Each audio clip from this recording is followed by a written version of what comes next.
Well, hello everyone. This is Joe G with Touch of the Brush Model Weathering, and welcome to this video as I show you how I resurrected this Scratchbuilt kit that my dad made way back in the 90s when I was a kid. Yeah, I was a kid in the 90s, believe it or not.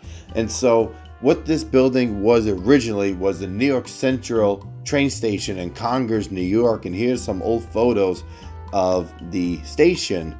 And where it was originally is right next to the railroad crossing. But in the 90s, in the Conrail era, it used to be way on this curve. It was part of a feed mill of some sort. And Dad loved the building so much, he took photos of it. And it was like this old, ugly green color.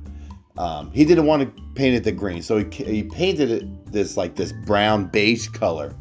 And so he was going to create something with it. I'm not really sure what he was thinking of using it for way back in the day. But he never really used the building. And so a lot of the Scratchbuilt buildings that he made, I took back here in Arkansas. And this building, I really wanted to do something with it.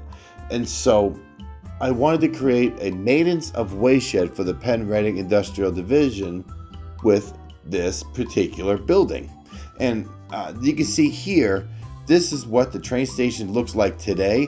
It has been moved back to its original location. There's a beautiful park viewing platform along the CSX River line. So if you ever get a chance to go out to New York State along the Hudson River, actually a little further north than the Hudson, you go to Congers, New York, and there's that train station. There's a viewing platform way above as well. You get some nice shots. So definitely do that. So let's get to the actual resurrecting part of this video here, and I'm going completely ad-lib because I actually haven't done this in a while and I do miss it. So let's see here what we got going on. So here's what the building looks like beforehand. Again, it wasn't really fully finished. There's a lot of gaps, a lot of issues as far as filling in. Like the rooftop needed work, the chimneys needed work, obviously. And so I went ahead and I decided that to fill in all the gaps was using just regular compound putty that dries in like 30 minutes. And I filled in a lot of different cracks and added some mortar to the chimneys, as you can see here. I redid a lot of the windows too. I fixed the windows. So that needed some work. So I added a base because I wanted this to be more of a diorama so I could put it with another layout or a module in the future. And so here is the thing completely repainted.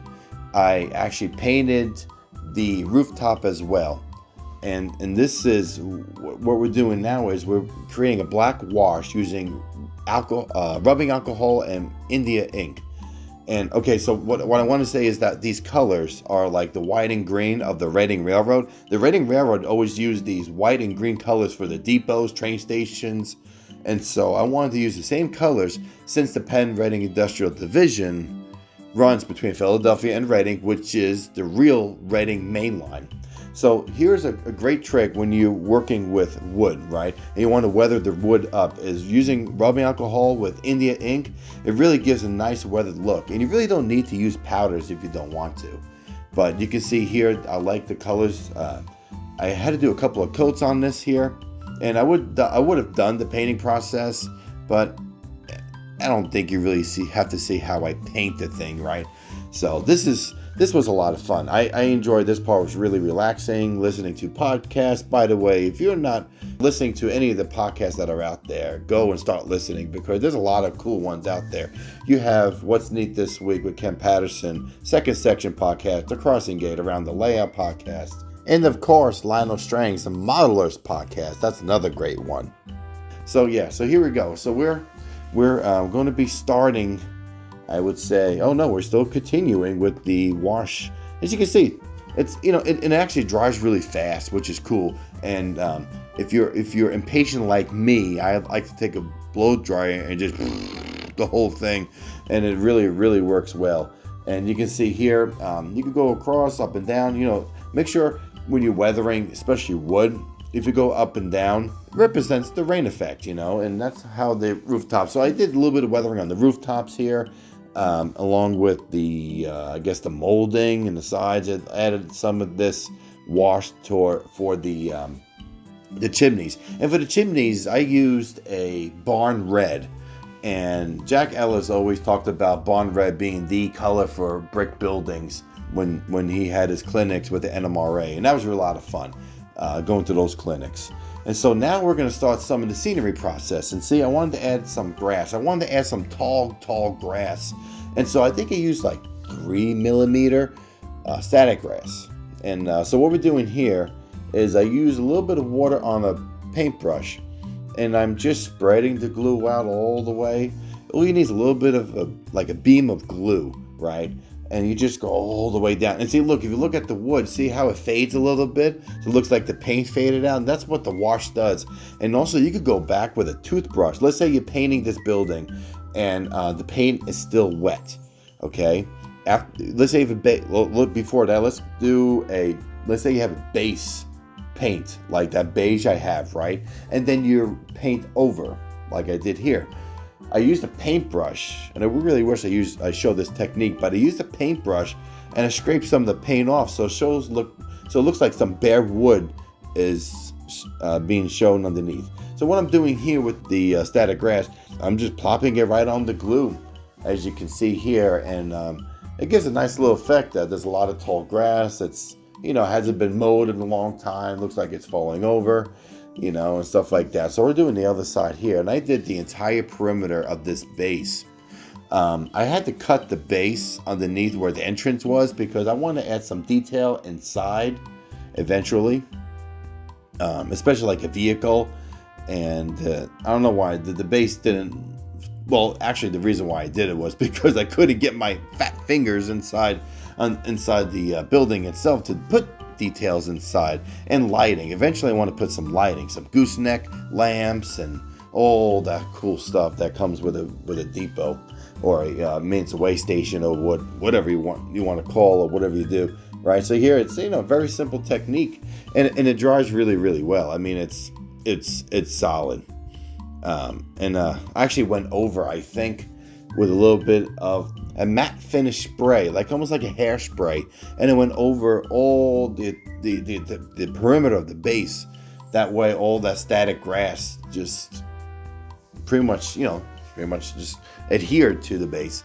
As we're doing here, using more Elmer's glue, this vine material from Notch. I don't know how to say these names. I just work with this stuff, And so this is like some vine material, and they make really nice bushes. They look really nice in between rocks, by the way. And so I wanted to add some shrubbery here. Look like stuff is just being overgrown, and just making it look something kind of realistic, I guess. And what I'm doing here is adding a little bit of that vine stuff and actually making vines. It looks like it's going up underneath the gutters here. So yeah.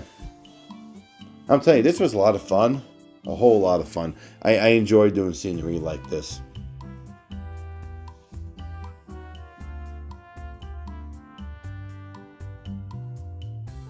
So I'm adding more vines to this. And there's so much material that you can use nowadays to make things look so realistic, right?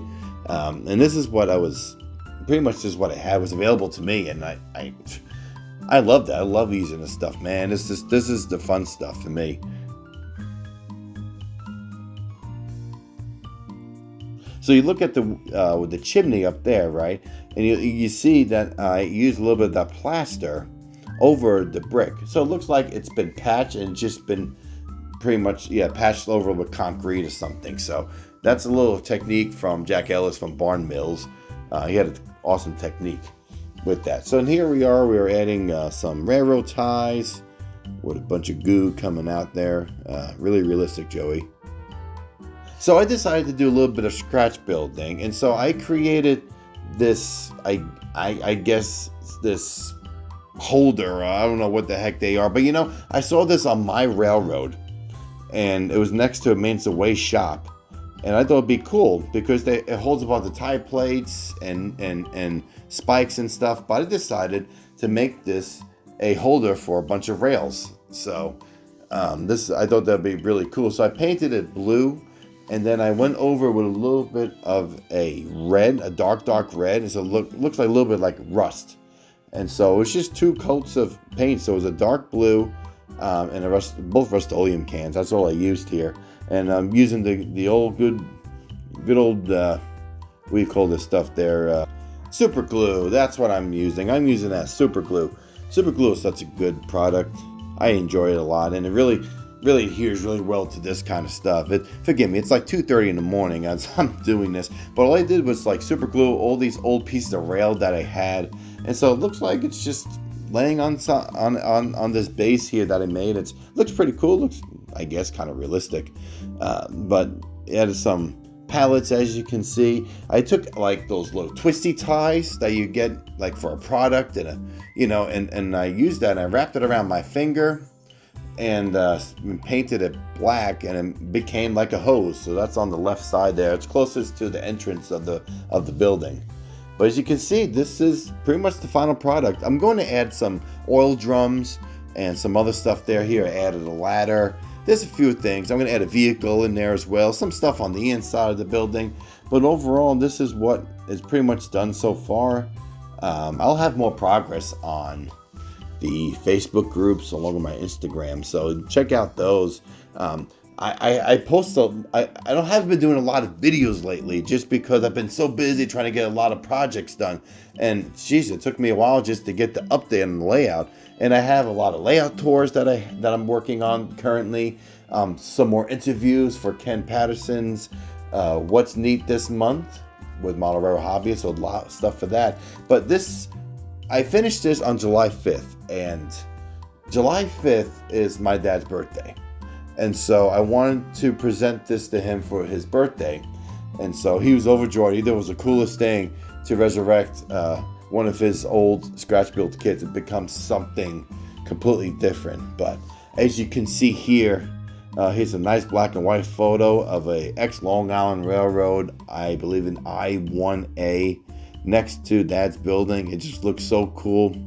You know, guys, I really appreciate all of the love and support, and the patience you guys have. I'm trying to put out a lot more videos now, and I've just pretty much been modeling, having a good time doing it, that I need to stop and do more videos. So stay tuned for more of that, and thank you again. Make sure you subscribe if you enjoy the content that is being presented to you. Smash the like button. It helps us out tremendously. If you enjoy more scratch building, put in the comments below. I'd like to hear what scratch building projects that you have on your workbench. And for that, guys, take care, and I will talk to you guys soon with some more videos. We have some weathering videos coming out as well in the near future. So this is Joe G with Touch of the Brush Model Weathering with the Penn Redding Industrial Division. You guys take care, and I will see you next time.